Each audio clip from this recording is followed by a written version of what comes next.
Good morning friend आणि सगळ्यांना रामकृष्ण हरी।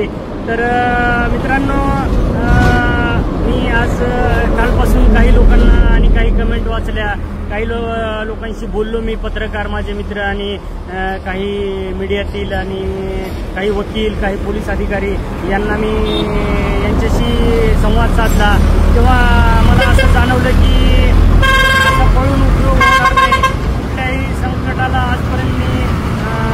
कुठल्याही संकटाचा आजपर्यंत मी सामना केलेला आहे।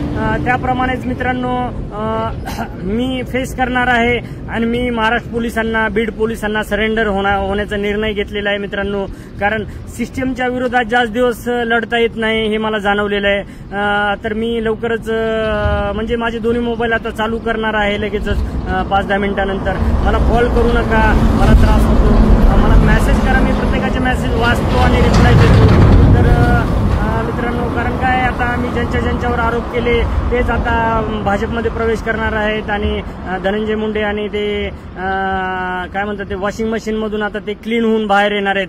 तर ह्याच्यामध्ये बळी जाणार किंवा फक्त बळी जाणार तर माझाच जाणार आहे, मला माहिती आहे। माझ्या विरुद्धच गुन्हे दाखल होणार आहेत।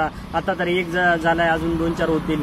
तर मित्रांनो, त्यामुळं मी फेस करणार आहे आणि लवकरच बीड पोलिसांसमोर हजर होणार आहे किंवा त्यांनी जरी मला पकडलं तरी काही हरकत नाही, कारण ते माझं डिपार्टमेंट आहे, मीठ खाल्लेलं आहे मी त्या डिपार्टमेंटचं। तर मित्रांनो, हजर होऊन मी ही लढाई माझी लढतच राहणार, त्यामध्ये काही वाद नाही। जे काही आरोप केलेत ते मी सिद्ध करूनच दाखवणार आहे। तर मित्रांनो, आपल्याला एवढंच सांगायचं होतं। चला, गुड बाय मित्रांनो।